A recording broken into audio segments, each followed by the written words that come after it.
Bom dia, terceiro ano.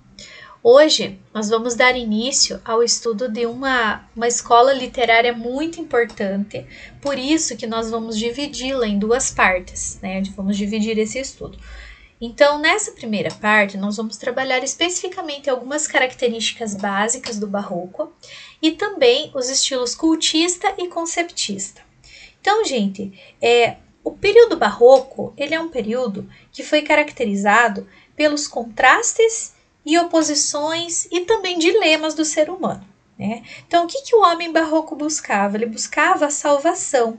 E ao mesmo tempo que ele buscava essa salvação, ele queria usufruir dos valores mundanos. Aí é que surgem os conflitos. Por quê? Porque o barroco ele é uma escola literária que é baseada em conflitos. O primeiro conflito que nós temos é o antropocentrismo versus o teocentrismo, né? Então, o homem versus Deus, o homem se opondo contra Deus. Também, como características, além disso, nós podemos ter o claro e escuro, a vida e a morte, a tristeza e a alegria, né? Como oposições. Temos também o pessimismo, né? Então as obras barrocas, elas trazem essa ideia. Além disso, a presença de hipérboles, né? Que é a figura de linguagem que fala sobre o exagero. E essa linguagem muito rebuscada também, que nós vamos observar ali em algumas obras. Tá? Então, nós vamos dar início a essa primeira parte, para que vocês possam conhecer ou relembrar, né? Relembrar, no caso, um pouquinho mais sobre o barroco. Então, pessoal, aqui eu trouxe duas imagens para vocês que relatam exatamente uma das características que eu falei para vocês, o exagero, né? Quando você olha essa imagem, parece que tem tanta coisa, tem tanta informação nessa imagem que a gente acaba ficando meio confusa até, né? Então, esse exagero é característico da arte barroca. Né?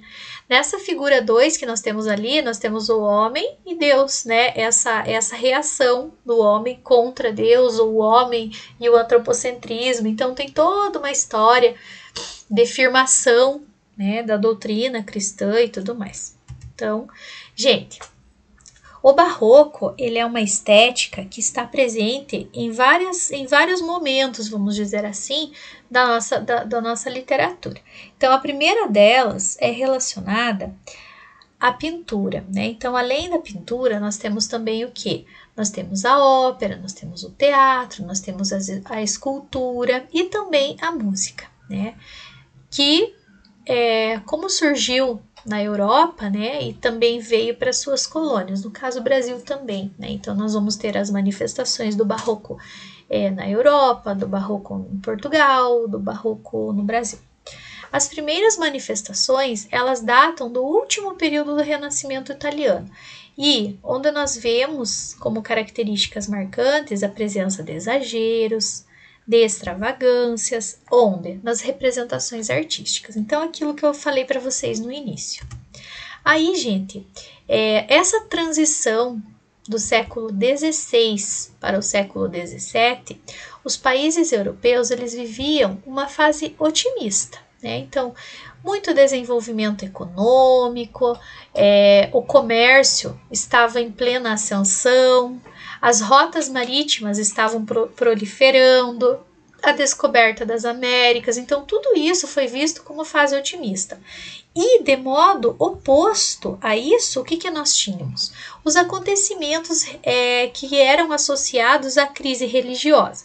Traziam essa união, né, essa fase otimista versus o modo oposto que eles viam as coisas em relação a essa crise religiosa, trazia uma sensação de pessimismo, tá? E a divisão da Europa, né? Então, isso aconteceu bastante, a gente vai poder observar ali em relação a esse momento literário que a gente está vivendo, tá? A estética do barroco na literatura, ela traz em si uma mudança na relação do texto com o público. Por quê? Porque eles queriam impressionar os sentidos do leitor, tá? Fazendo o quê? Tentando aproximar o texto literário do povo, e para isso a linguagem ela tinha que ser compreendida, principalmente, olha essa palavra, gente, principalmente se estivesse ligada à fé. Por que será? porque foi uma forma que a Igreja Católica utilizou para chamar atenção e para mostrar que ainda estava em alta, mesmo algumas pessoas já terem aderido às ideias de Martim Lutero. Então foi um momento assim, para a igreja, foi um momento que eles queriam mostrar o poder da igreja, né? Isso foi algo bem marcante, até porque quando a gente fala em barroco, automaticamente se lembra das igrejas, né? Cheia de ouro, cheia de detalhes e tudo mais. Então, isso foi para mostrar o poder que a igreja tinha naquela época. E, por causa disso, o que a igreja fazia? Ela usava a literatura para propagar a sua doutrina. Embora a linguagem ainda fosse um pouco acessível às pessoas menos instruídas, eles tentavam fazer alguma forma que as pessoas ouvissem aquilo, né, ouvissem as histórias e acabassem sendo instruídas nesse momento, né, no que a igreja queria, né, trazer mais pessoas para dentro dela.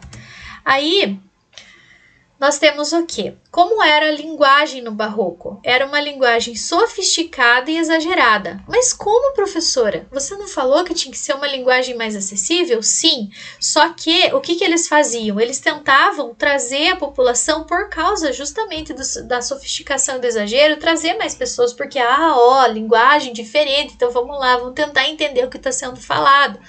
Os temas religiosos, eles eram mais complexos. Por quê? Porque eles misturavam o sagrado e o profano, para dar aquela ideia de antítese, né? Porque, como a gente sabe, o barroco ele está baseado nessas antíteses. O baixo, o elevado, a carne e o espírito, o homem e Deus. E essa crise que eu falei para vocês no início da aula, sobre que estava entre antropocentrismo e teocentrismo. Isso nós falamos de um tipo de poesia. Dentro da poesia lírica, né, o que era trabalhado? O amor. O amor era trabalhado como uma mistura, né, uma duplicidade. A mulher, ao mesmo tempo que era pura, né, que era idealizada, ela se transformava em sedutora e desvirtuada. Então, gente, imaginem, né, essas oposições que aconteceram, né, essa perspectiva dualista, essa palavrinha aqui, ó, guardem essa palavrinha que vocês vão ouvir muito ela daqui para frente. Por quê? Porque é uma característica principal do barroco, né, perspectiva dualista, antíteses, exageros, né. Aí, a produção de cunho satírico, né, que fazia críticas à sociedade, era uma forma de apelo popular, era uma ironia, era crítica social, questionava os costumes da sociedade daquela época, os abusos que os governantes cometiam e também os senhores que cometiam para as pessoas mais pobres. A poesia de cunho filosófico, ela trabalhava o quê? Com a fugacidade do tempo, quer dizer, a fuga do tempo, a passagem do tempo, a transitoriedade da vida, e também tinha a poesia de cunho erótico, né? Que daí é um pouquinho mais diferenciada da poesia lírica, porque a mulher é mais acessível nesse caso, tá? Aí, nós temos duas tendências para o barroco, gente, e isso é muito, muito importante, já caiu muito em vestibular, cai no PSS, cai no PAC, cai em tudo que é lugar que vocês pensam, imaginam. Então, o primeiro deles é o cultismo, né? Quando a gente pensa em cultismo, a gente pensa em jogo de palavras. Esse jogo de palavras, ele também pode ser chamado de gongorismo. Por quê? Porque ele veio, né, esse nome veio do poeta espanhol Luís de Góngora, que foi o primeiro a colocar esse significado de jogo de palavras, tá? O que esse estilo usa como características? A descrição, tá? Termos cultos, é bem diferente do conceptismo que a gente vai ver ali. Esse preciosismo vocabular, que é um vocabulário precioso, raro, né? Usa palavras que pertencem a uma linguagem não cotidiana, uma linguagem rebuscada. E ornamental, quer dizer, para enfeite, que enfeita, que deixa bonito, né? Então, esse jogo de palavras. E tudo isso para expressar a ideia que eles queriam, tá? Aqui, pessoal, também como características, a gente pode ver, ó, valoriza os detalhes e a forma textual, né? Então, são características ali. Outra coisa importante, as figuras de linguagem que aparecem no cultismo são a hipérbole, que é o exagero, a sinestesia, que é a mistura de sentidos, a antítese, que são as ideias opostas, palavras opostas, paradoxo, que também é uma ideia oposta, e a metáfora, você falar o contrário daquilo que você pensa, tá?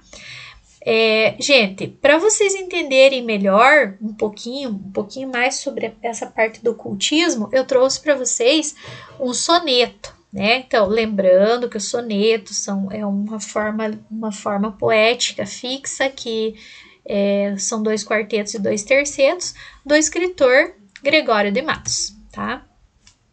Então, ouçam, gente, leiam lá e eu leio aqui para a gente poder, né, discutir depois um pouquinho sobre isso. Ó.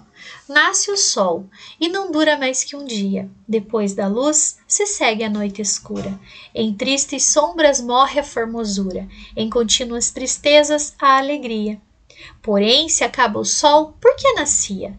Se formosa a luz é, por que não dura? Como a beleza assim se transfigura? Com o gosto da pena assim se fia? Mas no sol e na luz falta a firmeza, na formosura não se dê constância, e na alegria sinta-se tristeza. Começa o mundo, enfim, pela ignorância, e tem qualquer dos bens por natureza, a firmeza somente na inconstância. Então, gente, é um soneto, né? Nós podemos observar, ele tem rima, tem métrica, tem organização, tem uma forma de escrever tradicional, né? Então é o estilo que a gente usa metáforas, né? A gente tem ali, quando fala em luz e sol, as luz e o sol, nasce e morre, né? Temos essa parte da antítese. Então é um poema, um exemplo que eu trouxe para vocês desse estilo. Aí nós vamos ver o conceptismo, tá? Então o conceptismo, gente, ele é o quê? Jogo de ideias, né? Então, enquanto o cultismo era jogo de palavras, aqui nós temos o jogo de ideias.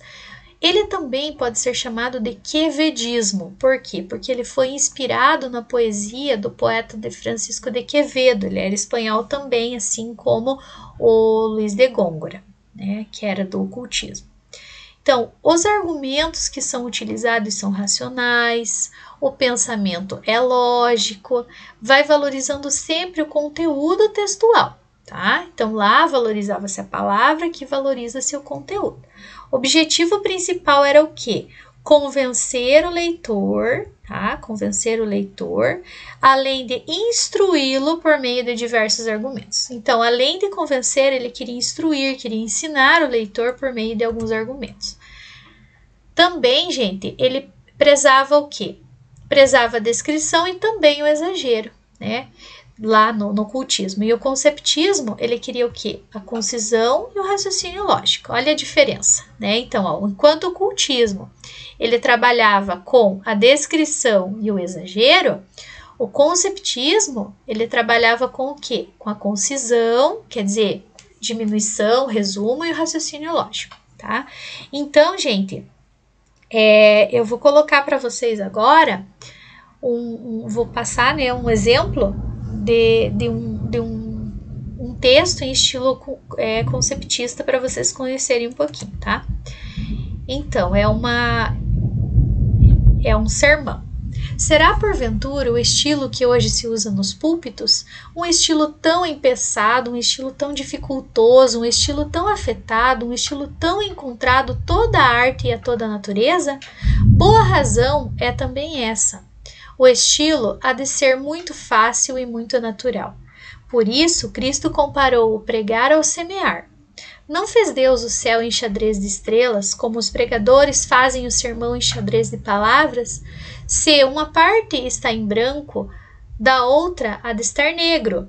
Basta que não havemos de ver um sermão de 2 palavras em paz?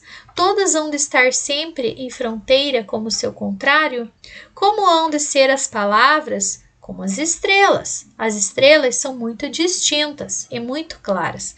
Assim há de ser o estilo da pregação, muito distinto e muito claro. Então, gente, Esse sermão que foi, né, proferido ali, ele traz em si o jogo de ideias, né? Faz com que você faça uma relação, por exemplo, que as palavras são como estrelas no céu, né? E também que você não pode jogar palavras ao léu, né? Que você tem que se preocupar com o conteúdo e não com as palavras. Então, esse trecho, ele é uma crítica ao estilo cultista, né? Que faz o quê? Que é um jogo de palavras, tá? Então, é bem interessante essa parte. Gente, como atividade da aula, eu quero que vocês escrevam lá no caderno de literatura de vocês as principais características do ocultismo e do conceptismo, tá? Podem fazer assim bem simplesinho, de repente se você quiser pesquisar mais alguma coisa, pode pesquisar mais alguma coisa, ok? Então, gente, na próxima aula nós vamos trabalhar mais um pouquinho ainda com algumas atividades sobre o ocultismo e o conceptismo, e a gente se encontra logo logo, ok? Beijos e até a próxima!